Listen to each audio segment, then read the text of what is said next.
de cette graine qui se présente aujourd'hui. Je suis, c'est je suis.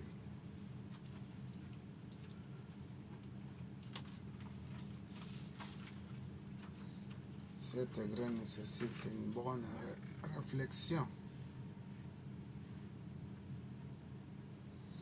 À nous de faire l'échange. Après ça, nous allons passer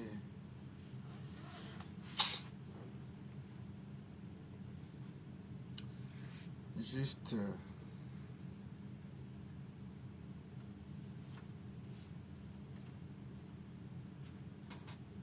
au cœur de je suis.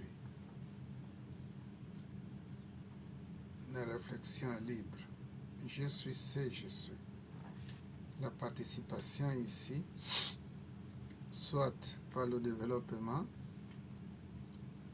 du thème, ou soit par des questions.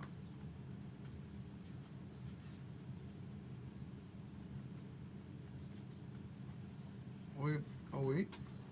Maintenant. Non, il n'est pas levé. Namasté. Namasté. Je suis, c'est je suis. La graine met ici en exposition la conscience, donc l'âme. L'âme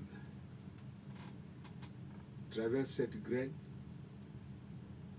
se démarque du corps physique. Ouais. Se démarque du mental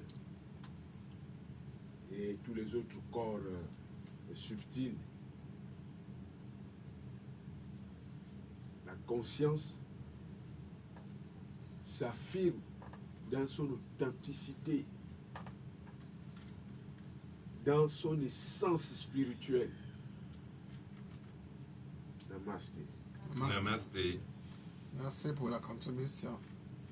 C'est une contribution. Quelqu'un d'autre veut développer? Oui, Papa Kennedy. Namasté. Namasté. J'ai travaillé un peu sur cette graine. J'ai dit, c'est vrai. Donc, je suis ce je suis. C'est vraiment une graine divine, car elle ressemble beaucoup à ce que Dieu dit à Moïse dans Exode, chapitre 3, verset 14. Je cite, Dieu dit, « Je suis celui qui suis. Tout est conscience. » Le frère a parlé de la conscience, moi c'est ça. La graine pose le problème de l'identité. Qui suis-je? Elle parle de l'éveil des consciences. La graine parle du soi. La graine nous demande d'aimer ce que nous sommes. Faisons tout pour nous éveiller. La prise de conscience, c'est l'éveil, c'est le satori. Nous devons nous efforcer d'atteindre l'éveil spirituel.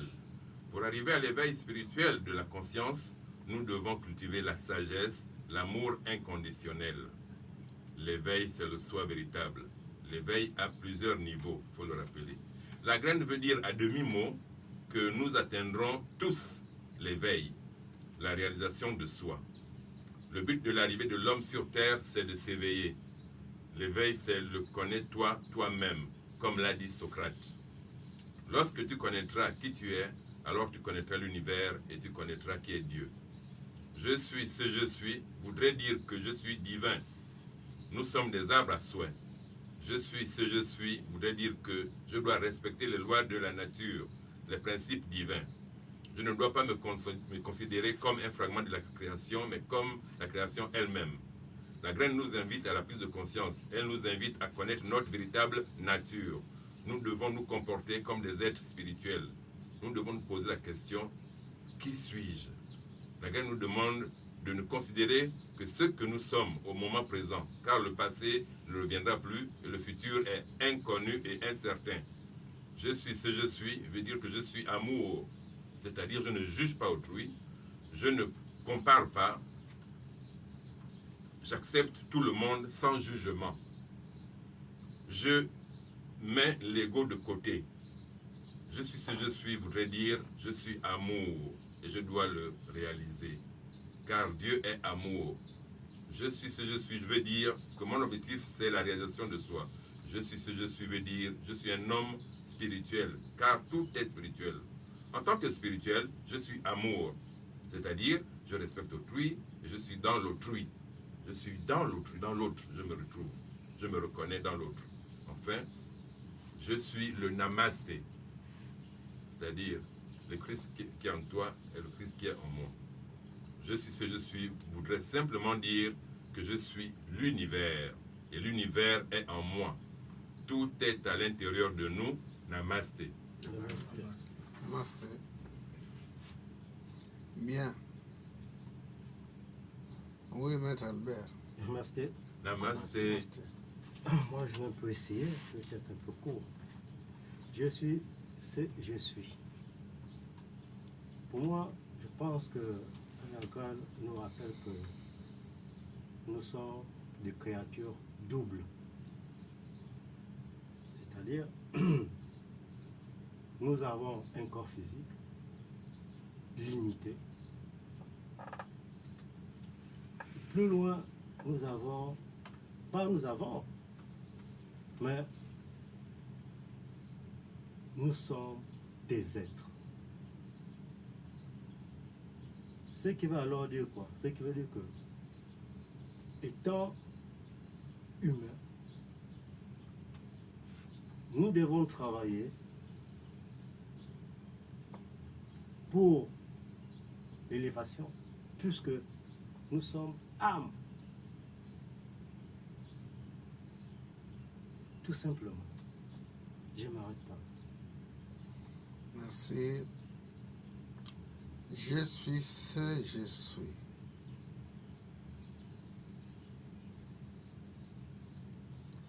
Comme Papa Kenenge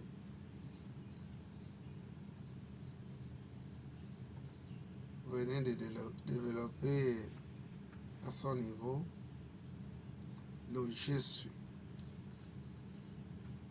Il a parlé d'Exode où Dieu parle à Moïse.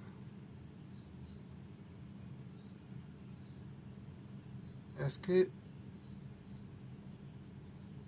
Dieu suprême pouvait arriver à ce niveau de matérialisation?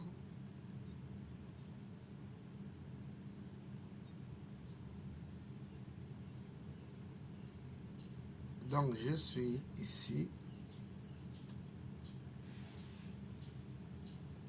C'est la divinité de la 4e dimension qui parle. Jéhovah, Brahma ou Allah.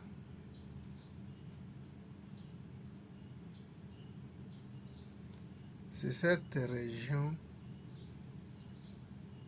de vie lorsqu'on est initié au Reiki.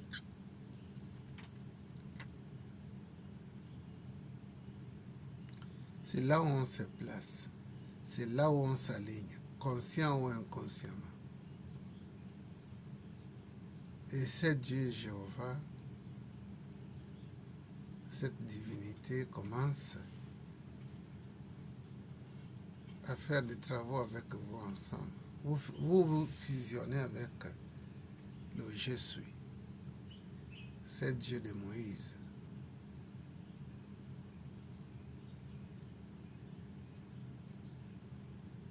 Alors, votre connexion, lorsque vous faites des travaux de Reiki, vous vous alignez à cette Dieu-là. Mais l'école enseigne ici, il faut aller plus loin, au-delà de ces 4e niveaux spirituels. Il faut aller au-delà. traverser la ligne de démarcation qui est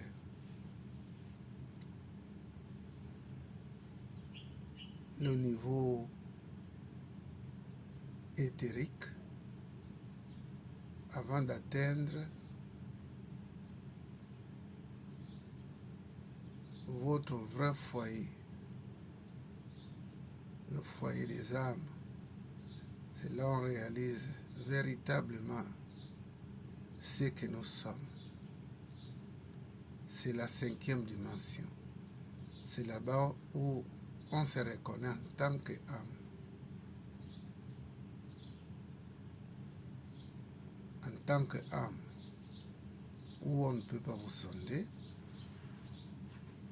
mais on peut sonder tout ce qui est en bas.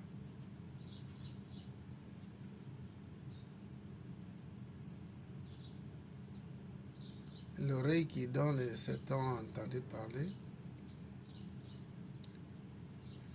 d'où je parle de la bio-énergie,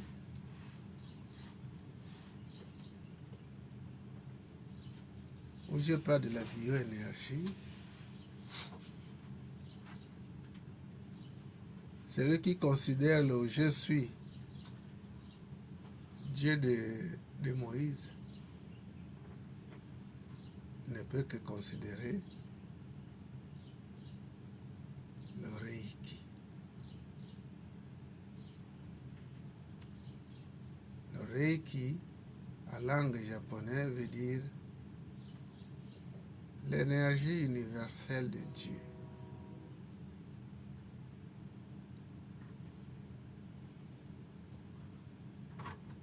C'est Namasté. Namasté. Namasté. Namasté.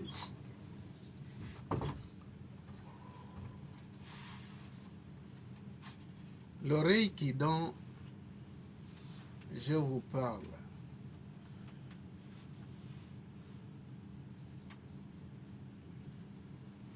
puisque nous parlons quand vous vous alignez, vous avez comme tradition l'habitude de dire je me relie à la source, je suis. Or, la graine dit ici, je suis ce je suis. Donc, cette région où habite une divinité qu'on appelle Allah, qu'on appelle la conscience cosmique, qu'on appelle la conscience christique, c'est dans ces lieux-là que la majorité des prophètes s'est reliée en faisant leurs miracles, leurs travaux, ils se reliaient à ces lieux-là. Que ce soit Sai Baba, Bouddha, Jésus, tous ces prophètes-là travaillaient avec la conscience christique.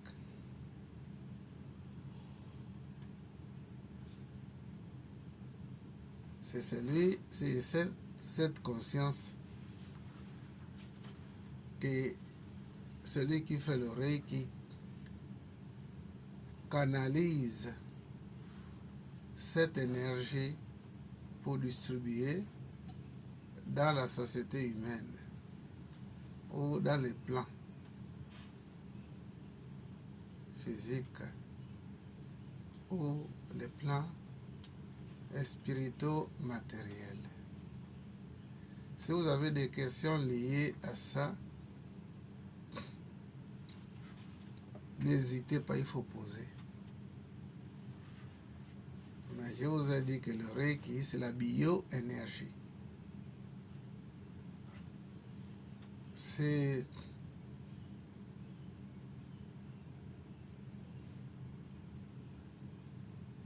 C'est une conscience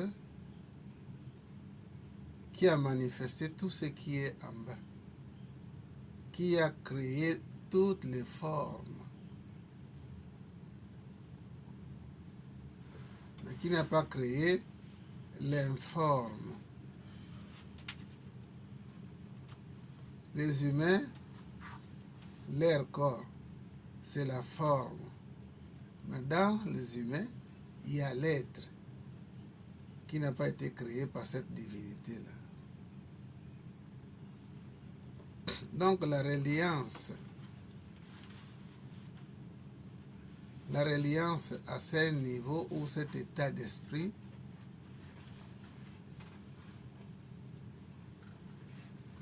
veut dire tout simplement que vous pouvez travailler avec les forces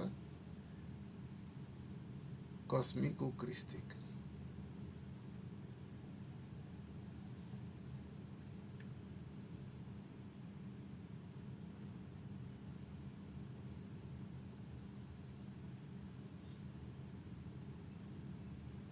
Lorsque nous parlons de cette région-là, et les forces qui sont utilisées, c'est le mental universel.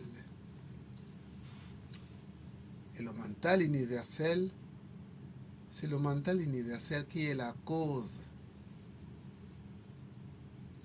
de tout ce qui est forme, tout ce qui est matériel.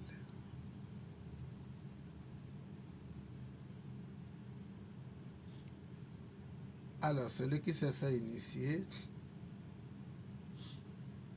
au Reiki a la connaissance d'agir à distance, mais sans oublier qu'il travaille avec cette conscience-là, cette divinité christique ou cosmique. C'est une divinité, un être spirituel qui a choisi de jouer le rôle.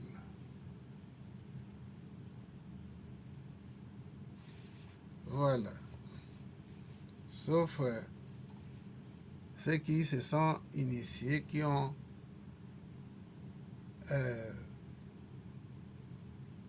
abandonné les bagages qu'ils ont appris, ils ont mis ça à côté.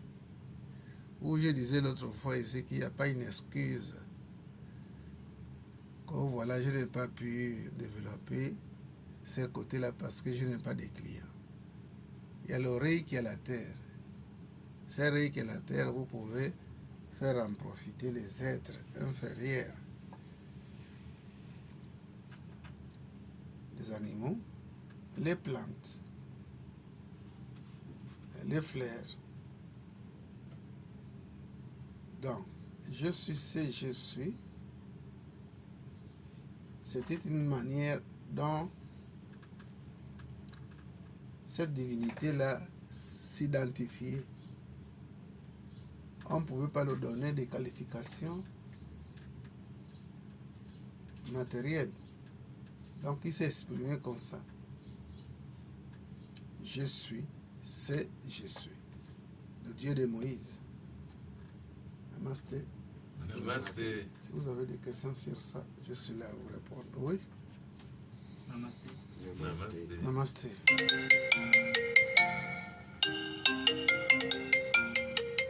Excusez-moi. Hein? Oui. Oui, allô? Ok, on m'a dit ok. Babalani nous voit à partir de 6 heures. Namasté. À partir de 6 heures, je les ai déposés à l'aéroport. Et Kumanangi.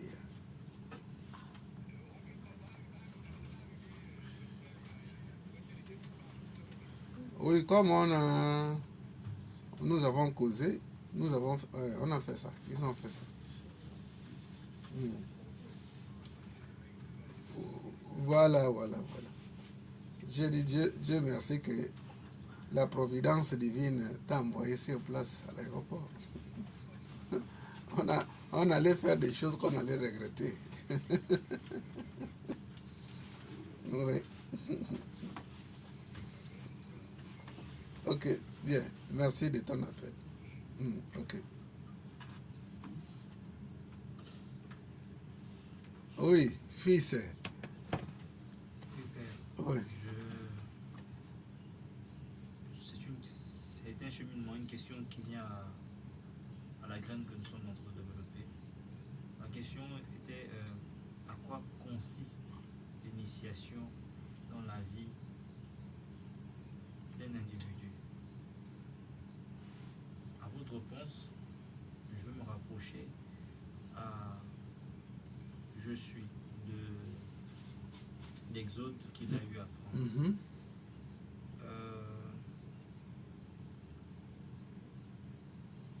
Parce que bon, moi je peux exprimer ça.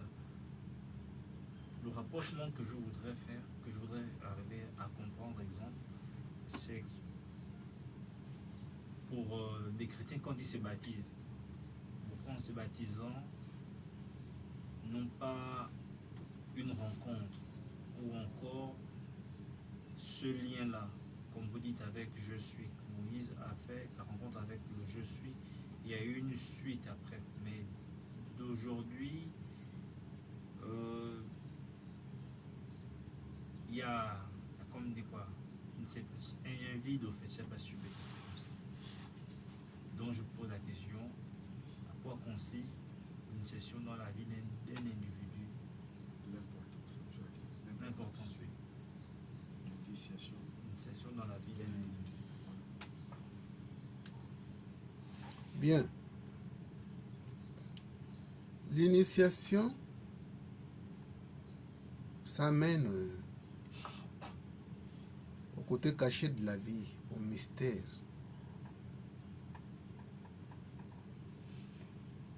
Alors, les gens parlent du temple ici. On vous donne la clé.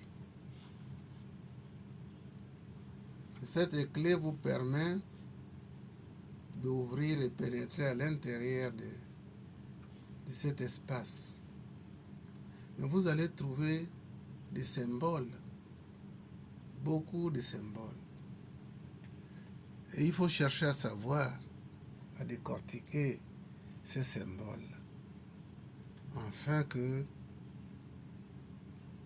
ta connaissance que vous avez appris en traversant cette ligne de démarcation, que ça puisse vous permettre de mettre en pratique tout ce que vous allez trouver à l'intérieur. Et vous trouverez un maître qui va vous enseigner les symboles. Chaque symbole, son rôle. Donc l'initiation, c'est de vous faire explorer l'inconnu. Comme le bois sacré, ceux qui ont mangé le diboga en réalité, l'iboga a ses côtés où il vous fait transcender, arriver dans les plans subtils. Par exemple, au plan astral, où tous nos morts s'y retrouvent. Les premiers habitants du plan astral, ce sont eux qui vous accueillent. Soit vous faites un déplacement astral, un voyage astral, ou soit vous faites un voyage définitif, c'est-à-dire la mort. Vous allez être accueillis par les personnes qui vous sont familières. Donc l'initiation permet à ce qu'on avance, parce que notre raison d'être ici-bas, c'est pour arriver à la maturité spirituelle, traverser tous les plans invisibles, afin d'y arriver au soi. Le soi, là, c'est la réalisation de ce que nous sommes véritablement.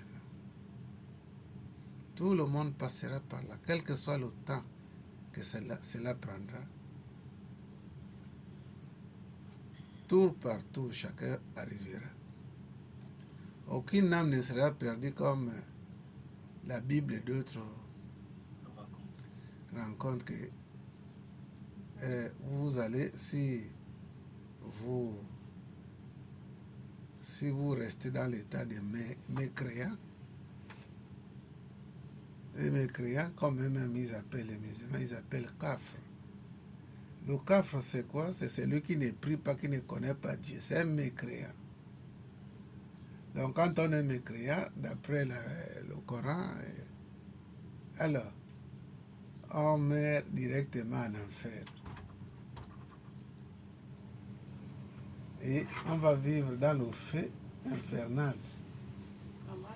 Namaste. Mais moi, je vous assure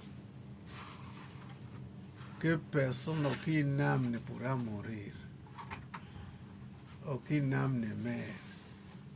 Parce que la Bible déclare que nous sommes faits à l'image et la ressemblance de Dieu. Ce n'est pas le corps là qui se ressemble à Dieu. L'étincelle divine, l'être que nous sommes, c'est celui-là qui se ressemble à Dieu. Si seulement une seule âme meurt, Dieu meurt aussi.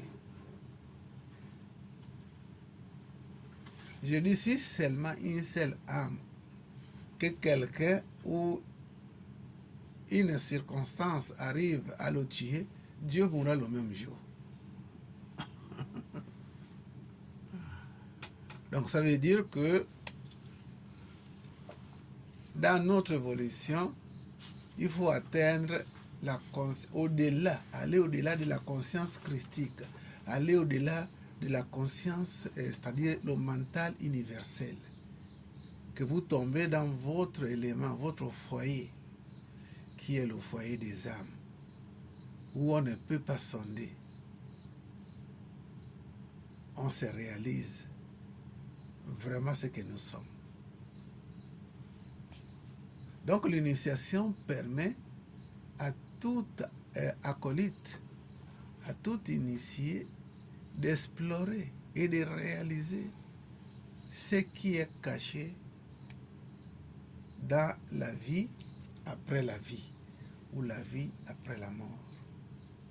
Je préfère l'expression la vie après la vie.